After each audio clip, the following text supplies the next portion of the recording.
لا إله إلا الله محمد رسول الله.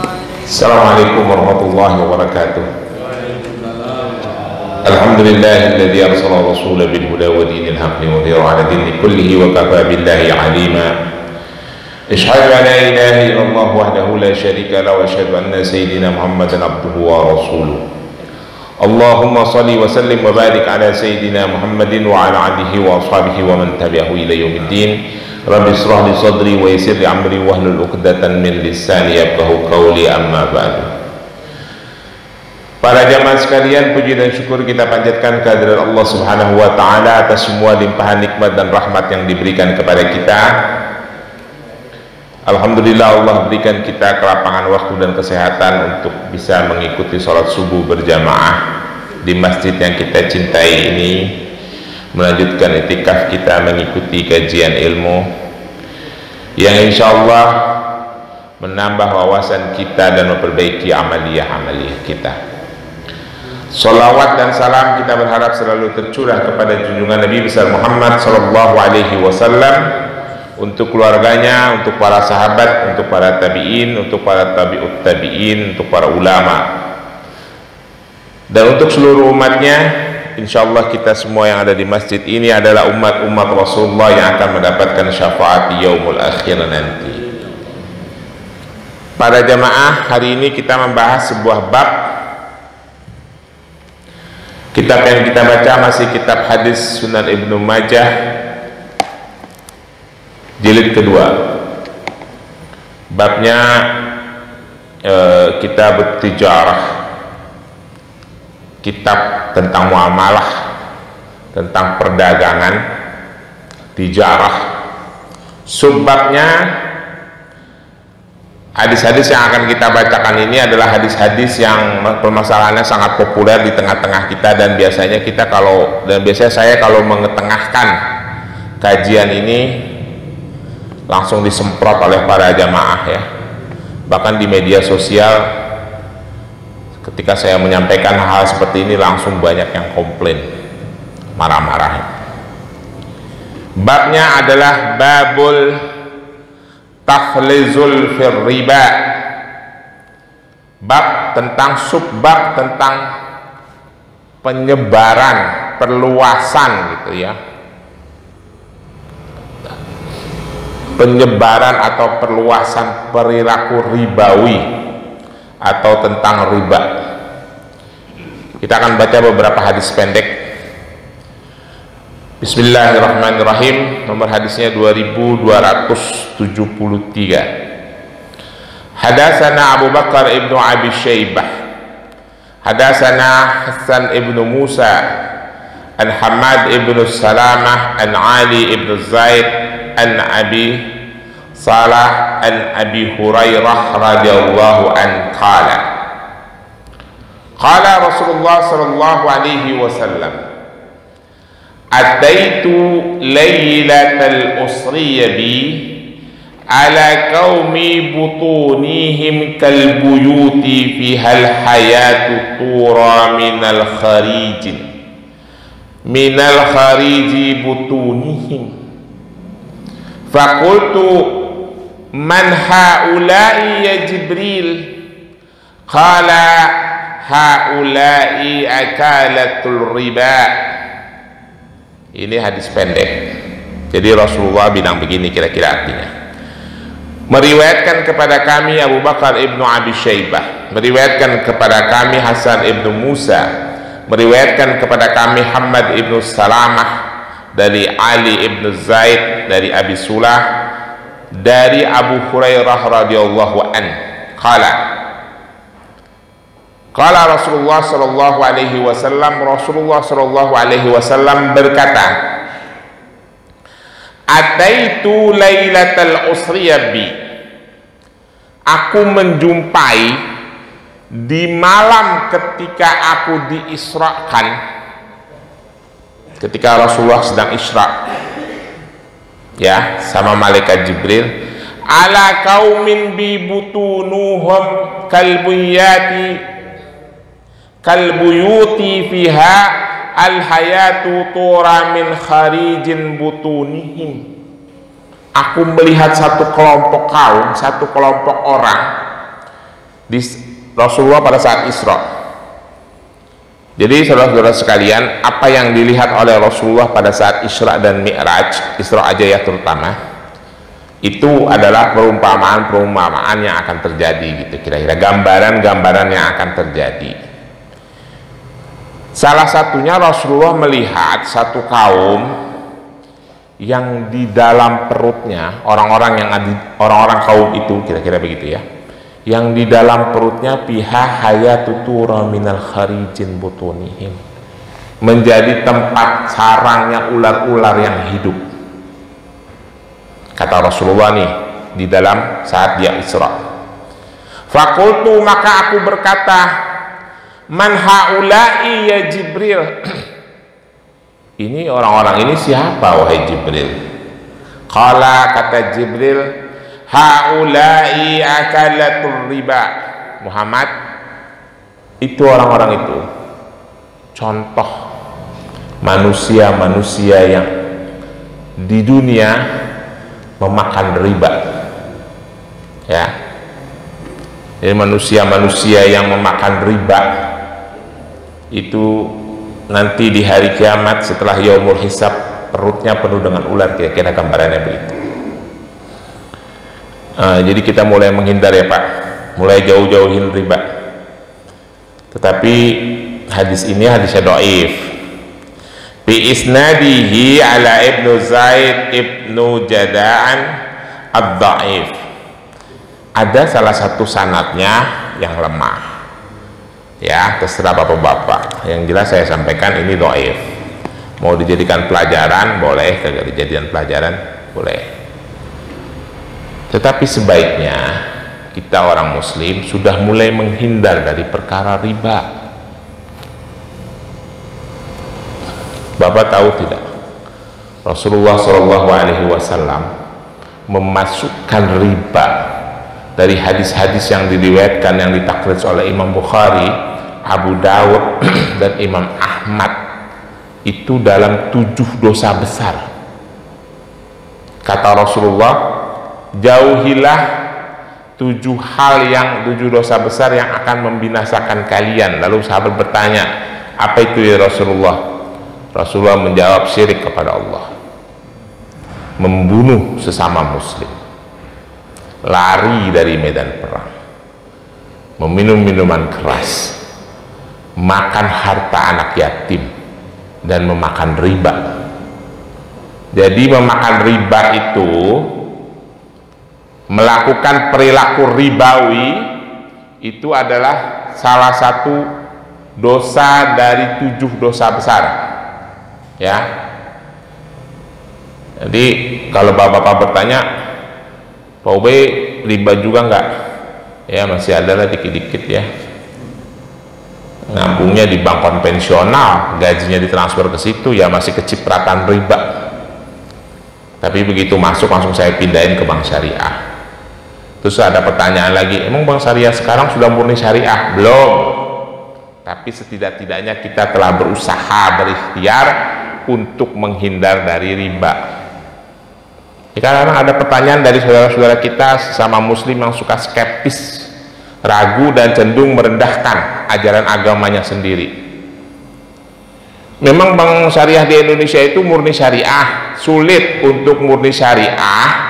Saya ceritain ya Pak, sulit walaupun ada fatwa Dewan Syariah Nasional Majelis Ulama Indonesia nomor 21 tahun 2001 tentang muamalah yang mengandung riba dan harus dihindarkan, tetapi sulit bermuamalah yang murni syariah. Kenapa? Karena infrastruktur ekonomi di negara yang bukan negara Islam itu sudah tidak islami. Saya kasih contoh nih, kita naruh uang, misalnya konsepnya wadiah di bank syariah, atau kita bekerja sama dengan bank mengambil modal misalnya pakai akadnya musyarakah, atau kita dimodali bank akadnya mudharabah, lalu bank mendapatkan hasil dari akad itu. Uang itu kan harus dikelola supaya bisa memberikan pelayanan lagi kepada masyarakat kaum muslimin dan harus mendapatkan keuntungan. Nah, pengelolaan itu harus dikelola dengan instrumen-instrumen keuangan yang syariah juga. Permasalahannya adalah instrumen-instrumen keuangan syariah itu yang belum maksimal. Misalnya uang bank itu dikelola, diinvestasikan di saham, di bursa saham syariah atau di reksadana syariah, itu yang juga belum maksimal. Sehingga sebagian ya tidak dikelola di instrumen-instrumen syariah. Tapi setidak-tidaknya umat Islam kita harus berusaha untuk menjalankan hukum agama ini dengan baik, mengarah pengelolaan uang kita jauh dari riba, menghindar dari riba. Jelas ya? Kadang-kadang umat Islam itu suka merendahkan, mendiskreditkan, meremehkan bank syariah sendiri. Atau ada yang bilang bank syariah itu kan yang memiliki juga pengusaha bank konvensional. Ya kalau begitu masuk aja yang di bank syariah punya pemerintah, atau yang paling maksimal syariahnya yaitu bank muamalat. Ya, itu hadis satu. Hadis kedua nih Pak, ada yang lebih seram lagi Pak, boleh dijadikan sebagai nasihat tapi boleh juga enggak, terserah aja. Bismillahirrahmanirrahim. Hadis nomor 2274. Hadatsana Abdullah ibnu Sa'id, hadatsana Abdullah ibnu Idris an Abi Ma'syar an Sa'id al-Maqbur an Abi Hurairah radhiyallahu an qala.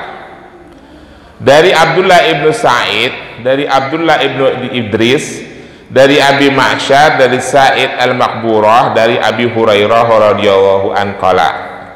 Abu Hurairah berkata, qala Rasulullah sallallahu alaihi wasallam, Rasulullah sallallahu alaihi wasallam berkata, ar-riba sab'una hubban. Saya ulangi ya. Ar-riba sab'una hubban aisaruha ayan kiha rajulu ummuhu. Aisaruha ayan kiha rajulu ummuhu. Serem nggak Pak? Pak, serem nggak nih? Oh ya, belum tahu artinya ya. Udah saya bilang serem aja. Kata Rasulullah, riba itu ada 70 tingkatan, hubban, 70 level. Perilaku ribawi itu ada 70 tingkatan. Aisaruha, yang paling ringan nih, ayan kiha rojulu ummu. Dosanya seperti seorang laki-laki menikahi ibu kandungnya. Ada yang mau menikahi ibu kandungnya? Tahu kayak apa dosanya? Nah, itulah perilaku riba. Jadi suka-suka minjemin duit sama temen, gue pinjemin duit dong 10 juta. Boleh, kapan kembaliin? Tanggal sekian, bulan sekian, lebihin 10% ya. Kita makan 10%, sama kita nikahin ibu kandung kita. Ada yang suka begitu? Berarti udah nikahin ibu kandungnya sendiri. Bukan kata saya, ini kata hadis.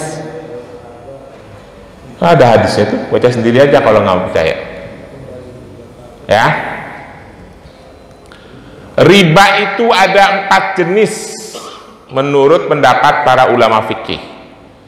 Yang paling populer itu riba yang suka dilakukan oleh orang jahiliyah, namanya riba jahiliyah. Riba jahiliyah itu Pak, kalau misalnya Pak Irson minjem duit sama saya, Pak Irson janji, Pak Ubay pinjam duit nih 10 juta, kapan gantiin? 2 bulan lagi. Begitu 2 bulan dia tidak ganti, itu mulai saya hitung bunganya. Oke, 10% ya, kalau kagak ganti sebulan 10%. Mulai ke 3 bulan 10%, masuk ke bulan keempat 10%, karena janjinya 2 bulan. Sama dengan pinjol. Jadi kalau ada yang minjem pinjol, ada yang minjem pinjol nggak di masjid ini? Sama dengan nikahi ibunya. Saya ulangin lagi nih, nanti jangan dipotong nih ya sama Mas Depri. Yang suka minjem pinjol menurut hadis ini sama dengan menikahi ibunya. Biarin aja, saya kalau ngomongin riba itu di mana-mana dimusuhin. Apalagi kalau udah ngomongin kredit motor, kredit mobil. Ada mama yang bilang, kalau gitu Pak Ustadz aja yang bayarin cicilan motor saya. Lah, lu yang nyicil, gue yang disuruh bayarin. Lah, gua apa lu? Riba. Ya, itu riba. Riba jahiliyah. Ada lagi riba jahiliyah yang suka dikerjakan oleh orang jahiliyah, itu namanya riba qard. Riba qard itu, kalau tadi kan pakai waktu. Riba qard itu begitu pinjam langsung kena bunga. Nah, itu sama seperti kita minjem di bank, minjem di pinjol tuh, begitu pinjam kena bunga, itu riba qard. Coba-coba kita mengerjakan itu, sama kita menikahi ibu kita. Nikmatilah dosanya. Yang berikutnya adalah riba nasi'ah. Riba nasi'ah itu kayak begini. Kita beli sesuatu, misalnya beli emas 1 gram, ini juga dikerjain ya, hati-hati ya. Sekarang ada tuh tabungan emas. Perhatikan baik-baik, itu riba atau bukan?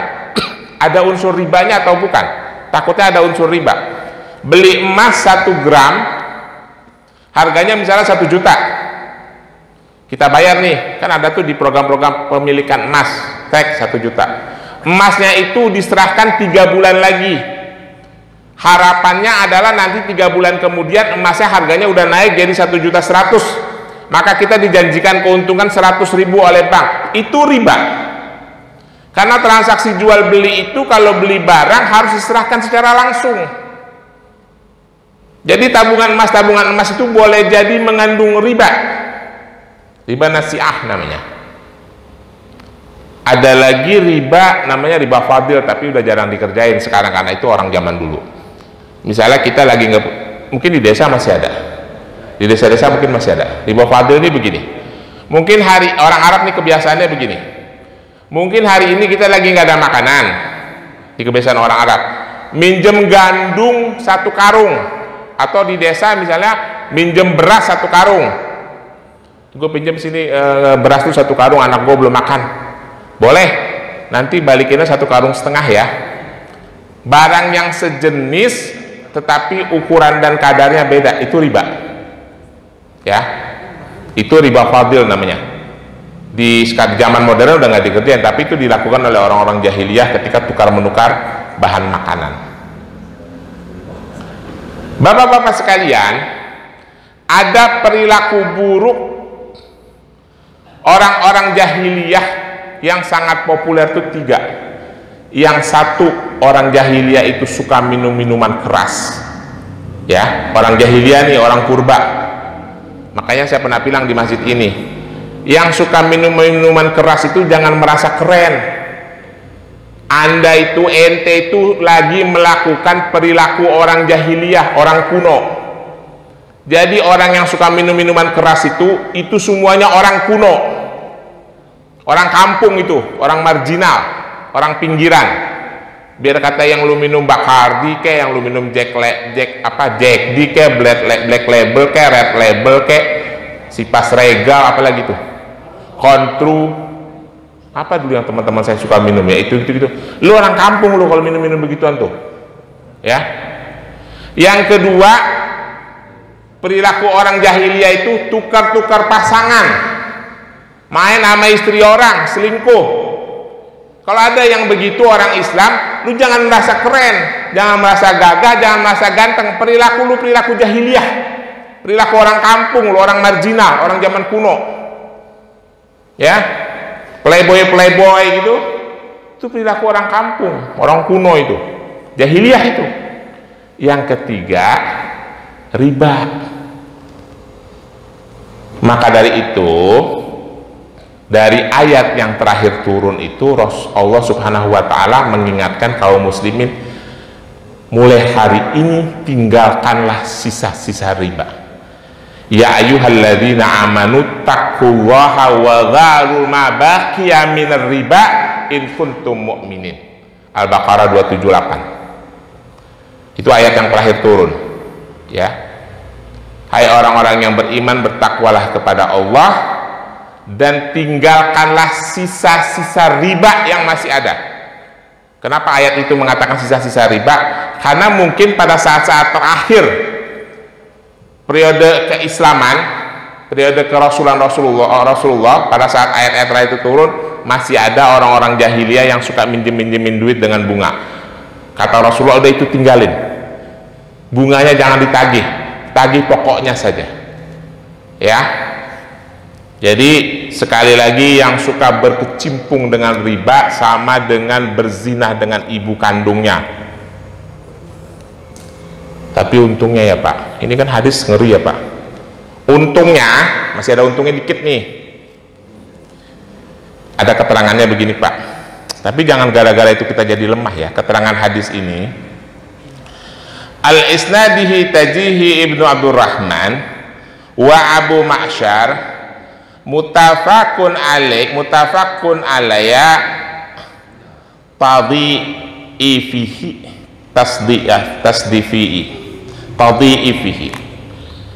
Mutafakun, Imam Bukhari dan Imam Muslim mendoifkan hadis ini, ya.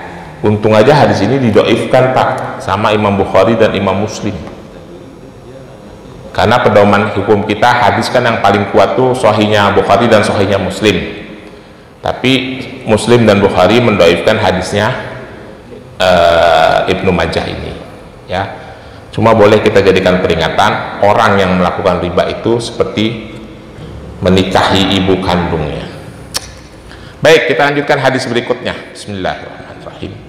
Hadatsana Umar ibnu Ali Asy-Syarfin wa Abu Hafsah wa ibnu Abi Adi an Syu'bah an Zaid an Ibrahim an Masyruq an Abdullah ibnu Umar an Nabi sallallahu alaihi wasallam qala ar-riba salasatu wa sab'una babun. Riba itu akan masuk ke dalam kehidupan kalian itu, kata Rasulullah, dengan 73 pintu. Ingat itu, kata Rasulullah, riba itu boleh jadi akan masuk ke dalam kehidupan ekonomi kita, kehidupan muamalah kita dengan 73 pintu. Kan saya kagak hafal pintu-pintunya ya. Ya kira-kira contohnya tadi, hal-hal yang tidak kita sadari, kita bertransaksi, bermuamalah dengan lembaga keuangan, sebenarnya itu mengandung riba, ya. Seperti tabungan emas tadi, itu tuh harus hati-hati. Yang berikutnya hadis nomor 2276, hadatsana Nasr ibnu Ali Al-Jahdami, hadatsana Khalid ibnu Haris, hadatsana Sa'id an Qatadah an Sa'id ibnu Musayyib an Umar ibn al-Khattab qala inna akhiru manazalat ayatul riba wa inna Rasulullah sallallahu alaihi wasallam qabdu wa lam yufassaraha lana fada'u riba wa rayabah. Kata Umar bin Khattab begini, sesungguhnya ayat yang terakhir kali turun adalah ayat tentang riba. Ya, seperti yang saya jelaskan tadi ya, surah Al-Baqarah 278. Tetapi Rasulullah keburu wafat sebelum beliau menafsirkan ayat ini, sebelum menjelaskan ayat ini. Fa inna Rasulullah sallallahu alaihi wasallam qabda wa lam yafassaraha lana, sebelum menjelaskannya kepada kami, maka tinggalkanlah riba dan segala hal transaksi muamalah yang meragukan kalian, kata Umar bin Khattab. Jadi kira-kira ada transaksi muamalah yang kira-kira menyerempet riba, lebih baik kita tinggalkan. Ya, jadi ayat yang terakhir turun itu ayat tentang riba. Tetapi ini ulama tafsir berbeda pendapat. Ada yang mengatakan ayat yang terakhir turun surah Al-Maidah ayat 3. Ada yang mengatakan ayat yang terakhir turun surah Al-Baqarah 281. Ya, tapi yang masyhur adalah Al-Baqarah 278 tentang riba. Jadi kita hindarkan. Berikutnya hadis nomor 2277. Hadatsana Muhammad ibnu Bashar, hadatsana Muhammad ibnu Ja'far, hadatsana Syu'bah, hadatsana Simak ibnu Harbin qala sami'tu Abdurrahman ibnu Abdullah yuhaddatsu an Abdullah ibnu Mas'ud ana Rasulullah sallallahu alaihi wasallam qala la'ana anna Rasulullah sallallahu alaihi wasallam la'ana akilar riba wa muaqiluhu wa syahidaihi wa katibahu. Ini hadis yang sudah sering saya sampaikan ya Pak. Meriwayatkan kepada kami Muhammad ibnu Bashar, meriwayatkan kepada kami Muhammad ibnu Ja'far, meriwayatkan kepada kami Syu'bah, meriwayatkan kepada kami Simak ibnu Harbin. Dia berkata, aku mendengar dari Abdurrahman. Abdurrahman itu mendapat riwayat dari Abdullah ibnu Mas'ud, sahabat Abdullah ibnu Mas'ud radhiyallahu an, ana Rasulullah sallallahu alaihi wasallam, bahwasanya Rasulullah sallallahu alaihi wasallam la'ana, melaknat. Saya ulang ini ya biar paham. Bahwasanya Rasulullah sallallahu alaihi wasallam melaknat akilar riba, orang yang memakan riba. Yang kedua, wa muwakiluhu, orang yang mewakilinya. Misalnya Bapak bertransaksi bisnis dengan seseorang, minjamin modal untuk diniagakan, tapi uang Bapak itu diwakili oleh orang lain. Misalnya Pak Victor punya modal 1 miliar, sini gue pinjam modal lo, ada temen gue yang mau usaha, oke, bunga 20%. Pak Victor makan riba, dia haram, saya yang mewakili juga dianggap makan, dilaknat oleh Rasulullah, dia dilaknat. Ya, jadi kalau kita minjem uang ke bank pakai bunga, bank konvensional, petugas banknya juga dilaknat oleh Rasulullah. Wa muwakiluhu wa syahidaihi, dan orang yang ikut menyaksikan. Kalau kita bertransaksi bisnis dengan riba, dengan gaya modal riba, yang menyaksikan notaris yang mengesahkan perjanjian itu, notarisnya juga dilaknat oleh Rasulullah. Biarin aja dimusuhin, bener nih hadisnya Pak, sahih kalau ini. Wa katibahu, dan juru tulisnya, petugas administrasi ya, tukang ketik dan sebagainya, semuanya dilaknat oleh Rasulullah. Yang makan, yang mewakili, yang menyaksikan, termasuk juru tulis, dilaknat oleh Rasulullah karena makan riba. Jadi kalau bisa kita hindarilah. Apakah bisa maksimal? Tidak bisa maksimal, tapi pelan-pelan kalau bisa kita hindari, supaya kita tidak hidup dalam kehinaan. Itu hadis berikutnya. Kalau ini sahih ya, jadi siap-siap aja dilaknat oleh Rasulullah. Yang terakhir Pak, hadatsana Abdullah ibnu Sa'id, hadatsana Ismail ibnu Ala Ulayah, hadatsana Daud ibnu Abi Hindi, an Sa'id ibnu Abi Khairah, anil Hasan, anil Abi Hurairah radhiyallahu anhu qala qala Rasulullah sallallahu alaihi wasallam, la ya'tiyana 'alan nasi zamanun la yabqa minhum ahadun illa aqila riba faman lam ya'kul asabahu min gubarihi. Kata Rasulullah begini, la ya'tiyanan 'alan nas zamanun, akan datang di tengah-tengah manusia suatu masa, la yabghi minhum ahadun illa aqila riba, tidak ada seorang pun yang bisa terhindar dari memakan riba. Mungkin zaman sekarang kali ya Pak. Faman lam yakulu, kalaupun dia tidak memakan, asabahu min gubarihi, dia terkena debu-debunya riba. Ya, maka dari itu kita harus meminimalisir transaksi riba, sebab kalau kita tidak meminimalisir, kita ngirim debu ke saudara-saudara kita sesama muslim. Bisa nggak Pak kira-kira? Bisa. Bapak cicil mobil, cicil motor, pakai transaksinya konvensional, itu riba. Atau Bapak pinjam uang ke bank untuk usaha, itu mengandung riba karena transaksinya konvensional. Uangnya dimakan, hasilnya dari usaha Bapak itu dimakan sama anak istri. Nah, itu anak istri kena debunya riba. Ya. Jadi kita berusahalah untuk menghindar dari itu. Ada satu hal yang saya heran, Pak. Kita ini kan belajar ya di pesantren maupun di madrasah sanawiyah dan di madrasah aliyah tentang riba ini sudah puluhan tahun di Indonesia, dari zaman dahulu kala. Tapi kenapa ustadz-ustadz, kiai-kiai itu tidak mempopulerkan permasalahan ini?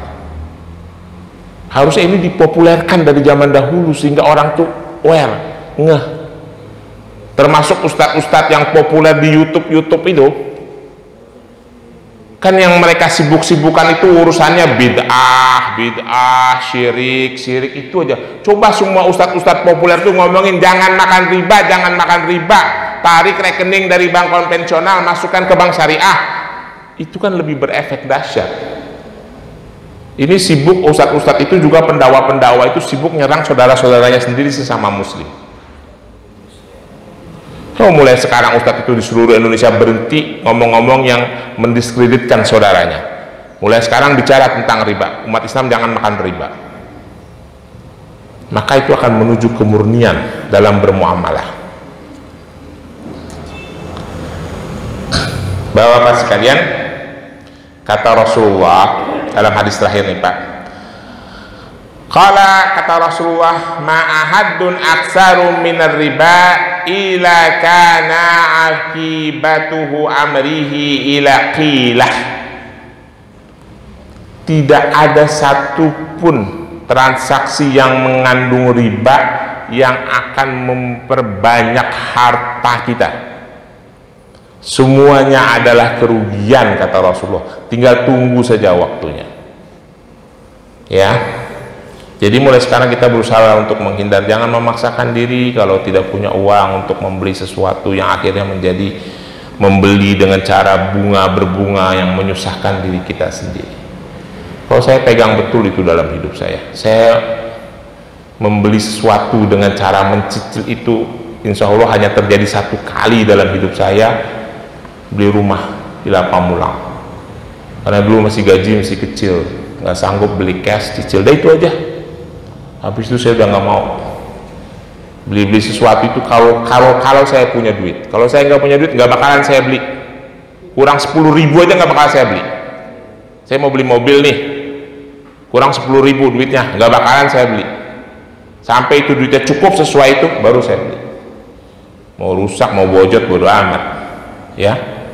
Kalau saya prinsipnya sederhana Pak, kita ini orang susah, mau ngapain kita memperkaya konglomerasi?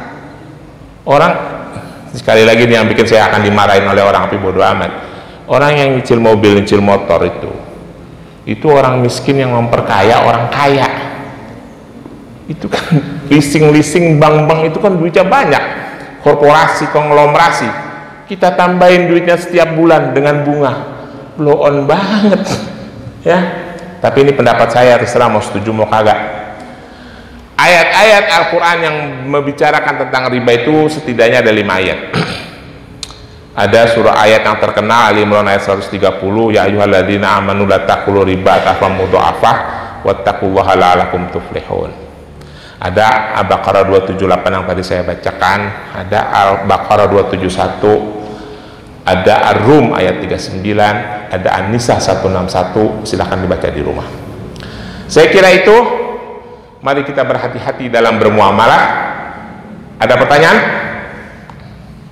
Kalau tidak ada pertanyaan kita tutup. Billahi taufiq wal hidayah. Wassalamualaikum warahmatullahi wabarakatuh. Pesan terakhir, jangan sampai kita menikahi ibu kandung kita. Kata hadis, bukan kata saya. Terima kasih.